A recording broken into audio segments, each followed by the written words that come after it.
नमस्कार साथियों, विद्या दर्शन पाठशाला के ऑनलाइन यूट्यूब मंच पे आपका स्वागत है। मैं अखिलेश वर्मा, आपका मैथमेटिक्स मेंटर। जैसा कि आप थंबनेल और मेरे सामने देख सकते हैं, आज अपना जो एब्स्ट्रैक्ट अलजेब्रा अमूर्त बीजगणित का जो टॉपिक है, और यह अपनी थ्योरी का लास्ट टॉपिक भी है। अब इस पर काफ़ी क्लासें हो चुकी है, तो आज इसका हम समापन भी कर देंगे और इसके बाद अच्छे अच्छे 2-3 इस पर प्रैक्टिस सेशन रखेंगे, क्योंकि काफ़ी लंबा टॉपिक था अपना एब्स्ट्रैक्ट अलजेब्रा। तो जब न्यूमेरिकल करेंगे और क्वेश्चंस लगाएंगे तब और अच्छे से समझ में आएगा। तो आज का अपना लास्ट टॉपिक है, वो है ग्रुप समाकारिता। ठीक है, और मैं आपको बता दूं, ये जो क्लासें हैं वो RPSC first grade second grade mathematics में जो टीचर्स की वैकेंसी आती है उसको लेकर बनाई जा रही है। और आपके अगर केवीएस पीजीटी वगैरह कई अलग एग्जाम्स में जहाँ पर भी एब्स्ट्रैक्ट अलजेब्रा लिखा हुआ है, तो आप इन क्लास को जरूर लें, ये आपके एग्जाम में बहुत सहायता प्रदान करेगी। साथ ही जो अपने पिछली क्लासें हो चुकी, अगर आपने वो ना देखी हो तो उन्हें जरूर देखें, उसमें भी काफ़ी अच्छी अच्छी थ्योरी थी। और हमने इसको एब्स्ट्रैक्ट अलजेब्रा को शुरू से ही डेवलप किया है, जब हम इनको मोनोइड लूप और वगैरह ग्रुप्स वगैरह में डिवाइड किए थे। अबेलियन वगैरह में हमने इसमें पढ़ ली थी क्या क्या उनकी एग्जाम्स होते हैं। इस तरीके से हम पढ़ते पढ़ते आज अपना लास्ट टॉपिक बनता है, जो है ग्रुप समाकारिता। ठीक है साथियों, तो बढ़ते हैं आगे और करते हैं आज इस चैप्टर को ख़त्म, ताकि अगले क्लास में हम न्यूमेरिकल पोर्शन और कुछ प्रैक्टिस सेशन इस पर ले सकें। ठीक है, तो नेक्स्ट है अपना ग्रुप समाकारिता।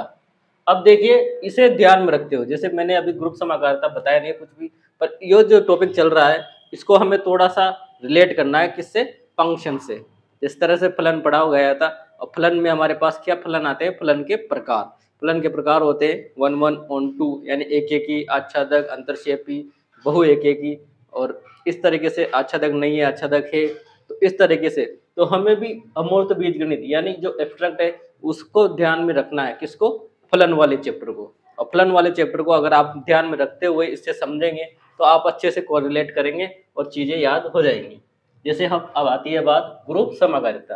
ग्रुप समाकारिता को ग्रुप होमोमॉर्फिज्म कहते हैं, ग्रुप होमोमॉर्फिज्म। ठीक है, अब देखिए डेफिनेशन से शुरू करते हैं। तो डेफिनेशन है अपने पास, यदि जी स्टार है ना, जी यहाँ पर एक कोई ग्रुप है, स्टार उसकी संक्रिया है। मैं लिख देता हूँ, ये है अपना ग्रुप और ये है अपना ऑपरेशन यानी संक्रिया, तथा जी डैश, और दूसरा एक और ग्रुप है, क्या है वो? जी डैश, और उसकी संक्रिया है ओ। दो ग्रुप है, एक पथरी चित्रण है ना, मैपिंग हो रही है। क्या हो रही है? मैपिंग। और मैपिंग हम जानते हैं कहाँ होती है? फंक्शन में। तो उसी को ध्यान में रखते हुए कहा है मैंने, ताकि कोरिलेट हो जाए और चीजें आसानी से समझ में आ जाए। तो एक पति चित्रण एफ निम्न प्रकार है कि, अब निम्न किस प्रकार है? देखो, एफ डिफाइन हो रहा है कहाँ से कहाँ तक? जी से जी स्टार में। ठीक, और इससे हमारी डेफिनेशन निकल के आती है कि एफ, अब देखो एफ ए बी, ये इसको क्या पढ़ेंगे? एफ ए बी, पर यहाँ जो संक्रिया है वो स्टार की है। F A B equal to होता है F of A O F of B, F of A O F of B. एक तरीके से आपको ऐसा दिख भी रहा होगा कि मुझे थोड़ा थोड़ा कंपोजिट फंक्शन जैसा लग रहा है, तो बस वैसे ही रिलेट करते जाए और चीज़ें समझ में आ जाएंगी।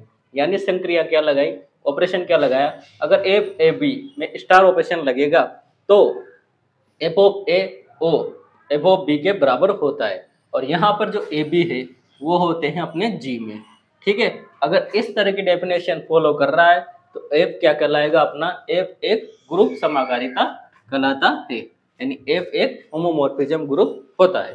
ठीक है, यहाँ मैंने बता दिया जी स्टार क्या है, तो जी सॉरी स्टार क्या है? स्टार जी की ड्यूचर संक्रिया है, बाइनरी ऑपरेशन है किसकी? जी का, और ओ अपना जी डैश का, जी डैश का बाइनरी ऑपरेशन है। ठीक, अब देखिए F of A star B है ना, F of A star B is equal to F of A O F of B, F of A O F of B के बराबर होता है। अब यहाँ पर क्या है इसका मतलब? इसका मतलब यह है कि संयोजनों का प्रतिबंध क्या हो रहा है? संयोजनों का प्रतिबिंब बराबर होता है किसके? प्रतिबिंबों का संयोजन, है ना। देखो संयोजन कनेक्टिव है ना, एडिशन, एडिशन हो रहा है किस किस का? प्रतिबिंब का। यानी यहाँ पर ए और बी, ए और बी क्या है? यहाँ कोई दो अवयव है, किसके हैं? जी के, हमने देख लिया। अब उनकी जो इमेज निकल के आ रही है, इमेज मतलब प्रतिबिंब, किसके किसके रेस्पेक्ट में निकल के आ रही है? स्टार के, यानी बाइनरी ऑपरेशन स्टार लगाने पर। जो प्रतिबिंब निकल के आ रहा है वो प्रतिबिंब यानी संयोजनों का प्रतिबिंब किसके बराबर होगा।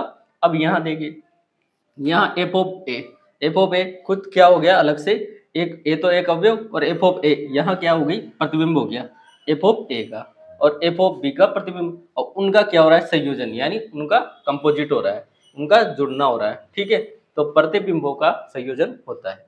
ठीक है, तो ग्रुप होमोमॉर्फिज्म को हम दैट कह सकते हैं। क्या होता है इसमें, इसमें होता है कि दो तो ग्रुप होते हैं, दो बाइनरी ऑपरेशन अलग अलग होते हैं उन्हीं के साथ, और संयोजनों का क्या होता है, प्रतिबिंब होता है, कंपोजिट ऑफ इमेज होता है, और इमेज ऑफ कंपोजिट के बराबर होती है। दोनों में क्या है, यहाँ स्टार रहेगी तो यहाँ ओ रहेगा या जीरो रहेगा, जिसे भी आप पढ़ना चाहे, है ना। तो ये क्या रहेगा, यहाँ ओ रहेगा। इस तरीके से बाइनरी ऑपरेशन डिवाइड होता है। साथ ही एक लाइन और लिखी हुई है कि एफ अपना जो है वो दोनों ग्रुप की संक्रियाओं का परिरक्षित करता है। परिरक्षित से मीन्स होता है प्रिजर्वेटिव्स, यानी संरक्षित करता है। एफ यहाँ जो एफ है अपने पास, एफ क्या है, एक समाकारिता है ना, एफ क्या है, एक मैपिंग है। अब ये जो मैपिंग है वो क्या कर रही है कि वो एफ दोनों तरह की जो भी बाइनरी ऑपरेशन होते हैं उन दोनों तरह की बाइनरी ऑपरेशन को क्या करता है, समाकारिता में मतलब उनका प्रिजर्वेटिव करता है, उनको रक्षित करता है, यानी दोनों तरह के फॉलो करता है, दोनों तरह के रूल बाइनरी ऑपरेशन एफ में फॉलो होते हैं।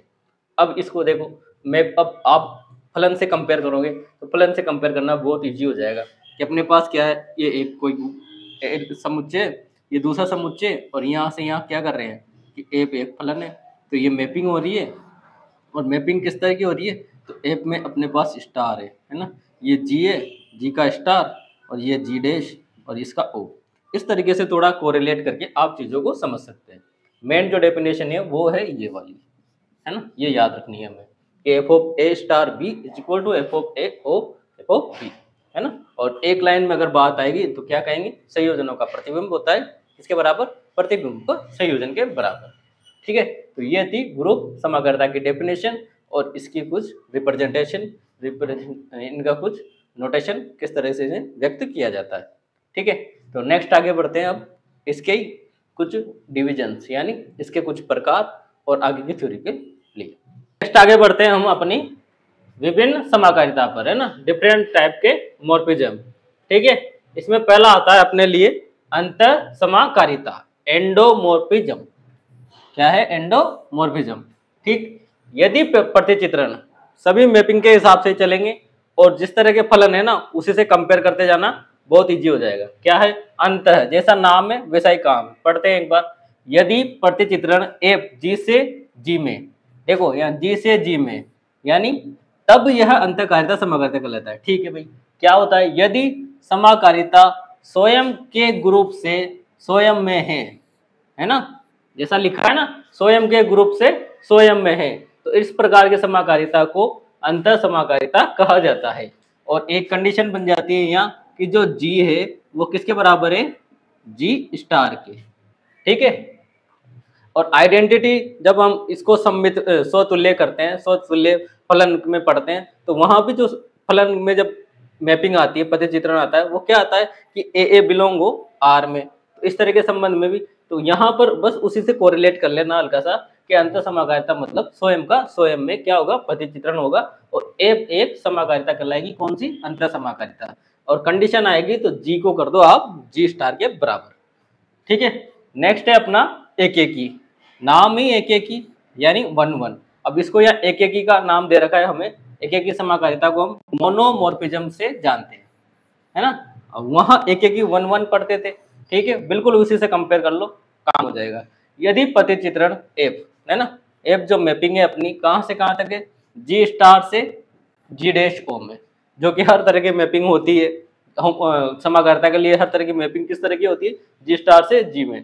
पर कंडीशन क्या होती है कि प्रतिचित्रण जो मैपिंग है अपनी क्या हो, एकेकी हो। अब एकेकी को हो तब वह क्या कहलाएगी, एकाकी समाकारिता। अब ये तो ठीक है, ये तो डेफिनेशन होगी, पर समझे कैसे, तो समझने का तरीका ये है, जहां वहां एकेकी 1-1 के लिए प्रूव किया जाता था ना फलन को, बिल्कुल वैसे ही क्या हो कि एफ ऑफ ए बराबर एफ ऑफ बी हो। दिस इम्प्लाइज ए बी क्या होंगे, बराबर होंगे, और ए बी जो होंगे वो किस में होंगे, जी में होंगे। For all A B is belongs to G. ठीक है, तो इस कंडीशन को ध्यान रखना। स्वतुल्य सॉरी एक एक ही आ जाएगा। एक एक ही मतलब हर एक की क्या होगी, डिफरेंट डिफरेंट इमेज होगी और सभी की इमेज मिल जाएगी। इस तरीके से एफ ऑफ ए बराबर एफ ऑफ बी और ए बराबर बी होगा और all A B is belongs to G. ठीक है, तो यह है अपना मोनोमॉर्फिज्म। नेक्स्ट देखते हैं आच्छादक। आच्छादक, वहां आच्छादक ऑनटू था, अब यहाँ आच्छादक समकारिता है। तो यहाँ क्या है अपने पास, एपीमॉर्फिज्म है ना।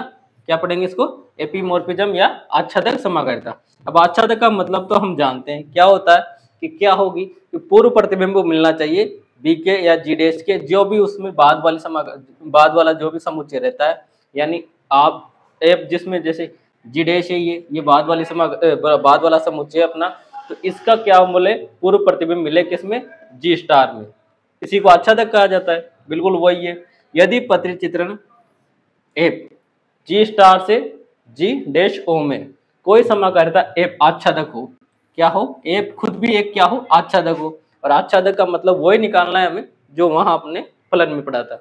और कंडीशन देगा तो क्या देगा कि एफ ऑफ जी, यानी एफ ऑफ जी, जी की जितनी भी इमेज हो किसमें हो, जी डैश में हो और बराबर हो, यानी जी डैश के पूर्व प्रतिबिंब किसमें मिले हमें, जी स्टार में मिले। तो इस तरह की समाकारिता को हम आच्छादक समाकारिता कहते हैं। ठीक है, तुल्यकारिता। अब देखो वहां तुल्यकारिता और यहाँ तुल्यकारिता में थोड़ा डिफरेंस है। वहां तुल्यकारिता कहते थे हम, जब फलन को तुल्य बताना होता है तो क्या बताते थे, ये रिफ्लेक्सिव होना चाहिए, सिमेट्रिक होना चाहिए, ट्रांजिटिव होना चाहिए, यानी स्वतुल्य, सम्मित और संक्रामक। यहाँ अलग है। यहाँ क्या हो कि एक तुल्यकारिता के लिए हम चेक करेंगे तुल्यकारिता को आइसोमॉर्फिज्म। यदि प्रतिचित्रण एफ है ना, एफ भी चलेगा, ग्रुप जी डैश से जी स्टार से जी डैश ओ में समाकारिता है। किस तरह की समाकारिता है कि एफ अपना, एफ क्या हो, एक एक ही हो, साथ के साथ ही एफ क्या हो, आच्छादक हो, यानी एक एक ही और आच्छादक होना चाहिए। एक एक की डेफिनेशन हम जानते हैं कि एफ ऑफ ए बराबर एफ ऑफ बी बराबर ए बी होना चाहिए और ऑल ए बी बराबर ए बी बिलोंग्स टू जी में। इसी प्रकार के आच्छादक के लिए हम जानते हैं कि एफ ऑफ जी बराबर किसके होगा, जी डैश के। तो इस तरीके से तुल्यकारिता के लिए हम क्या चेक करेंगे, तुल्यकारिता के लिए हम एक एक ही और आच्छादक दोनों को चेक कर लेते हैं। कंडीशंस क्या निकल के आएंगी, कंडीशंस देख लीजिए। एफ तुल्यकारिता कहलाती है कब, पहली एफ ऑफ ए बराबर एफ ऑफ बी, ठीक है, और ए बी बराबर ए बराबर बी होता है। ठीक है, इस तरीके से ये रिवर्स भी हो जाएगा। तो इस तरीके से फॉर ऑल ए बी किस में होंगे, जी में। ये हो गया एक एक के लिए। तो यहाँ लिख लो बोले एक एक की समाकारिता, यानी एक एक की समाकारिता होनी चाहिए, समाकारिता। ठीक है, नेक्स्ट है अपने पास F G is equal to G dash, यानी एफ के जितने भी प्रतिबिंब हैं वो किस में जाएंगे, जी डैश में, और बराबर रहेंगे। तो ये हो किसके लिए होगी, आच्छादक समाकारिता के लिए, आच्छादक समाकारिता। ठीक है, आच्छादक समाकारिता। और ये तो डेफिनेशन ही अपने पास किसकी है, समाकारिता की। किस तरह की, देखो F of A star B is equal to F of A O F of B, है ना। तो ये तो डेफिनेशन ही अपने पास इसकी ग्रुप समाकारिता, ग्रुप मॉर्फिज्म की, है ना। ठीक है, तो ये तीनों कंडीशन अगर फॉलो हो रही है तो उस वाली समाकारिता को हम क्या कहेंगे, ग्रुप तुल्यकारिता, आइसोमॉर्फिज्म। ठीक है, तो ये थी मेन डेफिनेशन। अब कुछ और डेफिनेशन देखते हैं। हमने अंतर समाकारिता एक एक की, आच्छादक तीनों को देख लिया, और इन बी और सी यानी इन दोनों से मिलकर क्या बनी थी, तुल्य समाकारिता। और समाकारिता के डेफिनेशन को तो ये सारे फॉलो करेंगे, जो भी अंतर समाकारिता में रहेगी वो भी इसको फॉलो करेगी। बस यहाँ क्या है, जो जी है वो जी डैश के बराबर हो जाता है। तो यहाँ सब जगह क्या हो जाएगा, ये की बाइनरी ऑपरेशन आ जाएगा। इसलिए अंतर समाकारिता एक एक ही, आच्छादक और तुल्यकारिता। ठीक है, नेक्स्ट कुछ और डेफिनेशन देखते हैं आगे। नेक्स्ट देखते हैं, नेक्स्ट है अपने पास कुछ और समाकारिता के एग्जाम्पल या फिर और प्रकार। किस प्रकार से, ए है ना, तुल्यकारी ग्रुप। चलो ये तो ग्रुप है ना, तुल्यकारी ग्रुप। ठीक है, तुल्यकारी ग्रुप किसे कहेंगे, देखिए आप, यदि एफ कोई प्रतिचित्रण है अपना जो कि जी स्टार से जी डैश ओ में कोई तुल्यकारी समाकारिता रखता हो, और तुल्यकारी समाकारिता को हम पढ़ चुके हैं, क्या क्या हो, एक एक ही हो, आच्छादक हो। ठीक है, उसे तुल्यकारी समाकारिता कहते हैं। एक एक ही समाकारिता और आच्छादक समाकारिता होनी चाहिए। इस प्रकार के ग्रुप को ग्रुप जी डैश के तुल्यकारी होता है। यानी दोनों ग्रुप एक दूसरे के क्या होते हैं, तुल्यकारी होते हैं। और तुल्यकारिता को इस तरीके से लिखा जाता है जैसे G इक्वल और ये तुल्यकारिता का सिंबल, ठीक है, कॉन्ग्रुएंट की तरह, सर्वांग सम की तरह, ठीक है। तो ये होता है तुल्यकारी। तुल्यकारी कौन कौन से होते हैं, एक एक की आच्छादित समाकारिता को फॉलो करें और उसी के साथ ग्रुप G डैश का तुल्यकारी होता है। इसी प्रकार G डैश का इसी प्रकार उल्टा भी होगा, यानी तुल्यकारी एक दूसरे के तुल्यकारी होते हैं, ठीक है। नेक्स्ट आता है एग्जाम्पल अपना स्वकारिता। एक तो पढ़ा था हमने अंतः समाकारिता और एक है यहाँ स्वकारिता, दोनों में अंतर है। देखो पढ़ते हैं इसको। यदि एफ हमें दे रखा है ग्रुप G स्टार से G स्टार में, वहां भी यही था ग्रुप G से G में, है ना, यहाँ G स्टार से G स्टार में तुल्यकारिता हो, यानी क्या हो, यहाँ तुल्यकारिता हो। और जबकि वहां तो केवल क्या कहा गया था कि समाकारिता होनी चाहिए, यहाँ तुल्यकारिता, यानी तो फिर वह तब यह स्वकारिता कहलाती है, यानी खुद के साथ ही क्या कहलाएगी, स्वकारिता। यानी स्व से स्व ही हो रहा है, G स्टार से G स्टार में जा रहा है ना, प्रतिचित्रण भी, मैपिंग भी उसी प्रकार से हो रही है। तुल्यकारिता इसलिए तुल्यकारिता कह रहे हैं क्योंकि यह एक एक भी है और सारे साथ आच्छादक समाकारिता भी है, इसलिए यह स्वकारिता कहलाती है, ठीक है। तो ये थे हमारे समाकारिता के विभिन्न प्रकार जो कि हमें बाय डेफिनेशन याद होने चाहिए थे। नेक्स्ट है और इम्पोर्टेंट है अपने लिए, क्या है, एफ की अष्टी, जिसे कर्नल ऑफ होमोमोर्फिज्म भी कहा जाता है। अष्टी को ही कई बार कोटि के रूप में भी कहा जा सकता है, पर ये अष्टी हमें याद रखनी है कि अष्टी होती क्या है। तो देखिए पहले, सबसे पहले माना कि G स्टार, अपने पास कोई G स्टार है, साथ के साथ ही G डैश O है, दो ग्रुप है, एफ कोई पथी चित्रण है, उनकी मैपिंग हो रही है आपस में कोई एफ के साथ, है ना, ठीक है। तो एफ का कहाँ से कहाँ पथी चित्रण हो रहा है, G से G स्टार में, ठीक। एक समाकारिता है, और तब G में एफ ऐसे, देखो G में एफ ऐसे अवयव का समुच्चय जिनका प्रतिबिंब G डैश में E डैश हो, है ना। अब देखो G से जा रहा है, मैपिंग हो रही है और कहाँ हो रही है, G डैश में, पर मैपिंग किसके साथ होगी, E डैश के साथ। और E और E डैश क्या होते हैं, देखिए E एंड E डैश, यहाँ G का और ये G डैश का क्या है, तत्समक अवयव है। E डैश क्या है, तत्समक अवयव है, आइडेंटिटी है, तत्समक अवयव यानी आइडेंटिटी है। इसे समाकारिता की कोटि या तो कोटि कह देते हैं या फिर अष्टी कहते हैं, ठीक है। और इसे कैसे लिखा जाता है, क्योंकि कर्नल ऑफ होमोमोर्फिज्म है, कर्नल पढ़ेंगे तो इसको कैसे हम लिख सकते हैं, कैसे डिफाइन करेंगे, तो K equal to kernel of F, है ना, कर्नल ऑफ एफ की अष्टी। तो x हो, x किस में हो, G में हो, और fx, देखो fx, अब fx क्या हो रही वैल्यू, यानी इसकी जो प्रतिबिंब आ रहा है वो क्या आ रहा है, E डैश, और E डैश कहाँ है, E डैश G डैश का तत्समक अवयव है, आइडेंटिटी एलिमेंट है, ठीक है।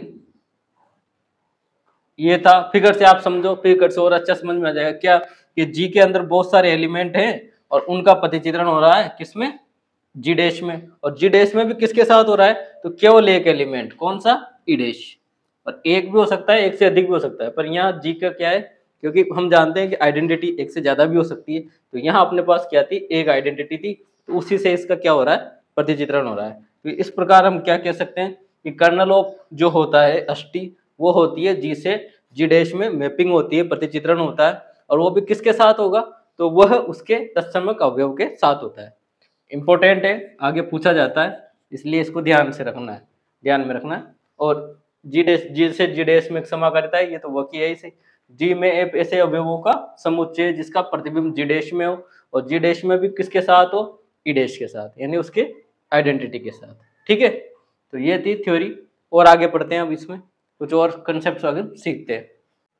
तो साथियों नेक्स्ट है अपने पास समाकारिता के गुणधर्म, इसमें क्वेश्चन करेंगे, पर इनके ये गुणधर्म और थ्योरी को कंप्लीट करने के बाद फिर क्वेश्चन ही क्वेश्चन का रहेगा, तो इसलिए, और ये काफी इंपॉर्टेंट भी है, ये जो लाइनें लिखी हुई होती है इन्हीं पे डायरेक्ट बेस स्टेटमेंट क्वेश्चन आते हैं, 4 ऑप्शन में एक सही रहता है, 3 गलत या 3 गलत रहते हैं, एक सही कोई से भी घुमा फिरा के दे देता है कौन सा सही है कौन सा गलत है।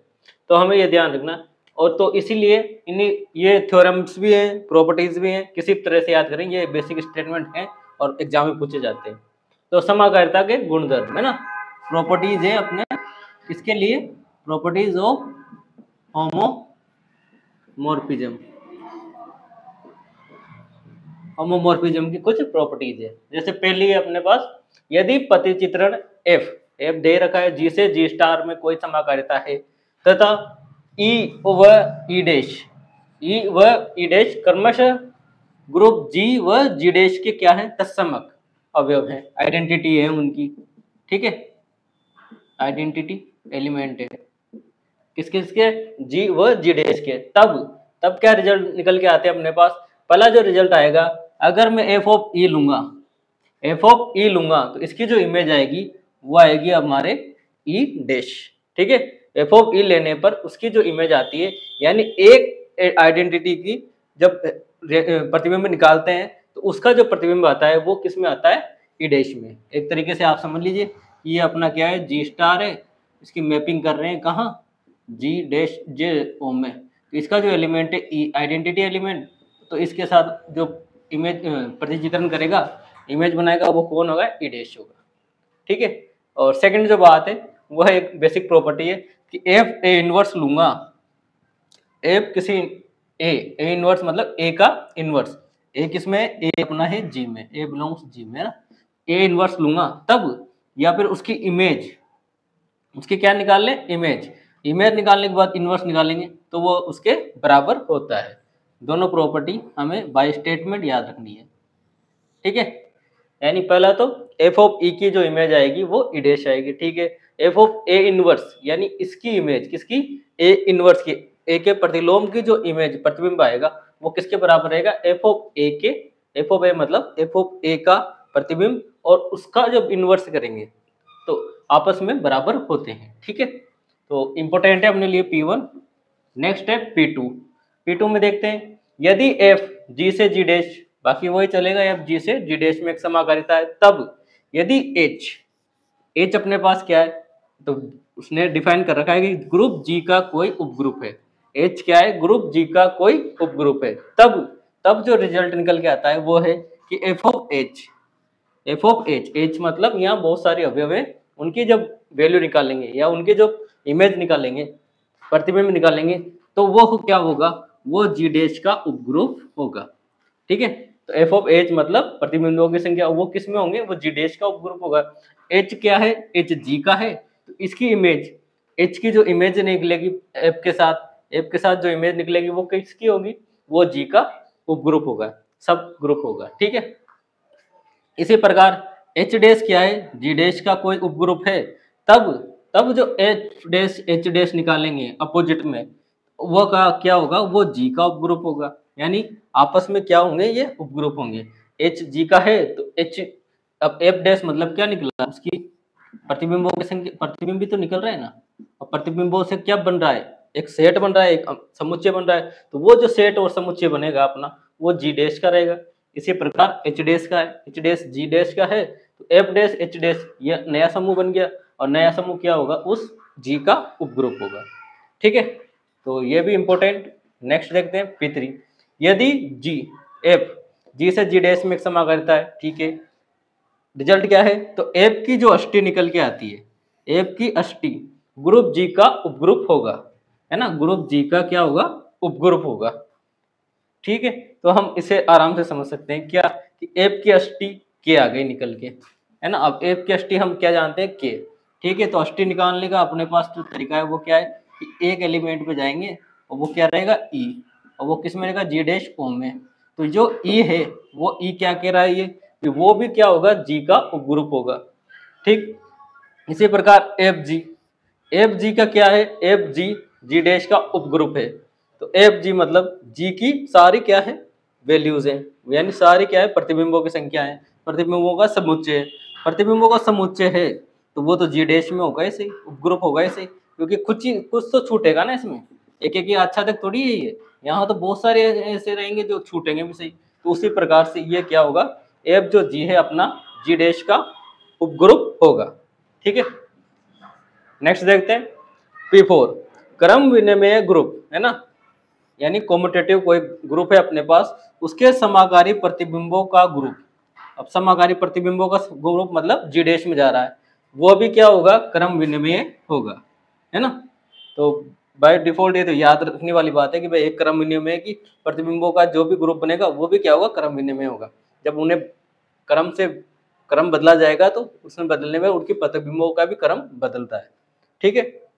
ठीक वैसे प्रकार और आपस में क्या होते हैं, ये क्रम विनिमय ग्रुप बराबर होते हैं ना, तो इसी प्रकार जब उसके ग्रुप मतलब उसके जो प्रतिबिंबों का ग्रुप रहेगा उनका क्रम बदलने पर भी वो भी आपस में बराबर रहेंगे। तो ये इंपॉर्टेंट हो गया, एक तरीके से स्टेटमेंट ही हो गया कि कोई स्टेटमेंट आ जाएगा कि क्रम विनिमय ग्रुप के समाकारी प्रतिबिंबों का ग्रुप क्रम विनिमय होता है नहीं होता है, फिर ये दो स्टेटमेंट इसके जुड़ जाएंगे, कौन सा सही है कौन सा गलत है। तो हमें याद रखना है क्रम विनिमय ग्रुप के समाकारी प्रतिबिंबों का ग्रुप क्रम विनिमय होता है। नेक्स्ट है अपने पास P5 चक्रीय ग्रुप, या साइक्लिक का दे दिया, साइक्लिक चक्रीय ग्रुप के समाकारी प्रतिबिंबों का ग्रुप चक्रीय ग्रुप होता है। जिस तरह अब यहाँ भी वही प्रतिबिंबों का यानी जी डैश में जा रहा है, अब जी डैश में अगर एक चक्रीय ग्रुप के समाकारी है उसके प्रतिबिंबों भी क्या होंगे, चक्रीय ग्रुप होगा। तो दोनों स्टेटमेंट याद रखने हैं, ठीक है। तो ये थे, और आगे कुछ और बेसिक प्रॉपर्टीज देखते हैं इसकी। P6 है ना, अपरिमित चक्रीय ग्रुप पूर्णांकों के योज्य संक्रिया के ग्रुप तुल्यकारी होता है ना। पूर्णांकों के योज्य मतलब जो भी उसमें बाइनरी ऑपरेशन है वहां क्या होगा, अपने पास एडिशन होगा, है ना। वो भी किसके लिए, पूर्णांकों के योग के लिए। मतलब अपने पास जेड है ये तो पूर्णांक, और साथ ही योज्य प्लस के लिए क्या रहेगा, एक तुल्यकारी होता है। कौन, अपरिमित चक्रीय ग्रुप का, ठीक है। ये पूछा गया क्वेश्चन है इसलिए ध्यान रखना है इसको। नेक्स्ट, यदि f g से g डैश में तथा a g का कोई अवयव हो, a g का कोई अवयव हो, ठीक है, जिसकी कोटि परिमित है, कितनी है, परिमित n के बराबर है, तब f ऑफ a की कोटि जो होती है वो क्या होगी, m, और m जो है, m है ना, n का क्या है, एक भाजक है। यानी भाई यूं है कि m को सॉरी n m से क्या होगा, डिवाइड होगा और एक नंबर देगा हमें कोई नेचुरल नंबर, ठीक है। यानी ये यूं कह रहा है एफ जी से जी डैश में समाकारिता है, ए जी का कोई अवयव है जिसकी कोटि हमें पता है क्या है, n, उसी के साथ एफ ऑफ ए यानी उसकी प्रतिबिंबों से बनने वाले जो भी समुच्चय रहेगा उसकी कोटि क्या रहेगी, m, और m और m में यह जो रिलेशन है, यह संबंध है कि m n का भाजक होती है, ठीक है। नेक्स्ट है P8, यदि f g से h में एक तुल्यकारी समाकारिता है, तुल्यकारी एक ही और अच्छा लग दोनों है ना, तुल्यकारी समाकारिता है। दूसरा g है कोई, वो g भी क्या है, एक तुल्यकारी समाकारिता है, ठीक है। f भी तुल्यकारी समाकारिता, g भी तुल्यकारी समाकारिता, तब संयुक्त फलन, जब उनसे संयुक्त फलन कंपोजिट फंक्शन बनेगा वो क्या होगा, ये कंपोजिट फंक्शन, ठीक है। वो जो संयुक्त फलन बनेगा क्या, एफ ओ जी क्या होगा, एक तुल्यकारी होता है, वो भी एक तुल्यकारी समकारिता का एग्जाम्पल होता है ना, तुल्यकारी समकारिता वहां पाई जाती है। इसी के साथ मैं अगर यूं लिख दूं, इसका जस्ट उल्टा कर दें, जी ओ एफ ये कहां से कहां डिफाइन होगा, यह डिफाइन होगा अपना देखो H है ना, H से K और H से K, और ये GOF के बारे में हम नहीं कह सकते कि ये क्या होगा, संयुक्त फलन जो बनने वाला है GOF यह एक तुल्यकारी होगा या नहीं, पर FOG के बारे में हम कह सकते हैं कि FOG क्या होगी, एक तुल्यकारी फलन होता है, तुल्यकारी समकारिता पाई जाती है, ठीक है। नेक्स्ट है P9, प्रत्येक परिमित ग्रुप किसी क्रमचय ग्रुप के तुल्यकारी होता है, ठीक है। प्रत्येक जो भी परिमित ग्रुप है वो किसी न किसी क्रमचय ग्रुप के क्या होगा, तुल्यकारी होता है, और इसे ही क्या कहा जाता है, इसे केले प्रमेय के रूप में जाना जाता है। केले थ्योरम से पूछी जाती है तो इसे याद रखना कि केले थ्योरम होती क्या है, कि एक परिमित ग्रुप है जो किसी क्रमचय ग्रुप का क्या होगा, तुल्यकारी होता है। वो क्रमचय ग्रुप हमें देखना है कौन सा है कौन सा नहीं है। यदि P10 आगे, यदि f g से g में समाकारिता है तथा f of x equal to क्या है, x इनवर्स है, यानी x की जो इमेज आएगी वो क्या आएगी, उसके इनवर्स यानी उसके प्रतिलोम के बराबर, है ना। x की जो इमेज है वो क्या है, उसके प्रतिलोम के बराबर है, और x g में है, तब स्वतुल्य होगी। कब होगी स्वतुल्य, ऐसा करने पर स्वतुल्य होती है, यानी स्वतुल्यता के हम देख चुके हैं, इसमें g से g में रहेगा, स्टार भी बाइनरी ऑपरेशन में उनमें सेम रहेगा। कब, इफ और केवल यदि, यदि और केवल यदि, इफ एंड ओनली इफ जी एक क्रम विनिमय ग्रुप होगा। यानी कंडीशन क्या है, अगर F of X equal to X inverse आ रहा है और वो भी एक क्या है, तुल्यकारी, तो वो तभी पॉसिबल है जब जी क्या है, अपना एक क्रम विनिमय ग्रुप होगा। नेक्स्ट है P11, ठीक है। यदि एफ जी जी डैश में एक समाकारिता है, ठीक है भाई, तब एफ की अष्टी ई है, ओके, तब यह एक की समाकारिता कहलाती है। अच्छा, यानी एफ की अष्टी हमें पता है और यह क्या कहलाएगी, एक की समाकारिता, यानी जी से जी डैश में जो भी प्रतिबिंब मिलने वाले हैं, प्रतिचित्रण मिलने वाले हैं, वो क्या रहेंगे, सब एक ही रहेंगे। और एफ की अष्टी क्या है यहाँ, ई यानी जो जी डैश है ना, जी डैश में कहाँ, सभी का एक ही है ना, तो जी डैश में कहाँ जा रहे हैं, जी डैश में ई डैश होते, पर जी डैश की वजह से क्या हो रहा है, ये एफ की अष्टी एक की समाकारिता कहलाती है, ठीक है। नेक्स्ट है अपने पास 12, प्रत्येक ग्रुप अपने विभाग ग्रुप के समाकारी होता है। डायरेक्ट बात है, प्रत्येक ग्रुप अपने विभाग ग्रुप का क्या होता है, समाकारी होता है, यानी विभाग ग्रुप के बारे में जान भी चुके हैं। तो ये कुछ बेसिक थ्योरम्स थी या प्रॉपर्टी थी जो हमें लाइन टू लाइन याद होनी चाहिए, ताकि एग्जाम में आने पर डायरेक्ट क्वेश्चन हो सके। तो यह एब्स्ट्रैक्ट अलजेब्रा का कंप्लीट पार्ट हो चुका है, और आई होप इन आपने ये सब वीडियो देखे होंगे। और नेक्स्ट पार्ट से अब इनमें एब्स्ट्रैक्ट अलजेब्रा की जो इतनी सारी क्लासें ओपनिंग हुई है, उन सब का रिविजन, उन सब के क्वेश्चन आंसर और जो प्रीवियस ईयर परीक्षाओं में पूछे गए हैं वैसे प्रैक्टिस सेशन वगैरह हम करेंगे। तो थ्योरी का पोर्शन हमने कंप्लीट कर लिया है एब्स्ट्रैक्ट अलजेब्रा का। तो मिलते हैं नेक्स्ट क्लास में, और नेक्स्ट क्लास में हम करेंगे एक प्रैक्टिस सेशन। आई होप आपको ये सब क्लासें अच्छी लगी होगी। आप अपने डाउट्स कमेंट सेक्शन में लिख सकते हैं। अगर आपको अच्छी लगी हो तो आप इन्हें अपने दोस्तों तक भी फॉरवर्ड जरूर करें, ताकि उन्हें भी इनका फ़ायदा मिले। और आप लोगों ने मुझे सुना, इसके लिए धन्यवाद। Thank you.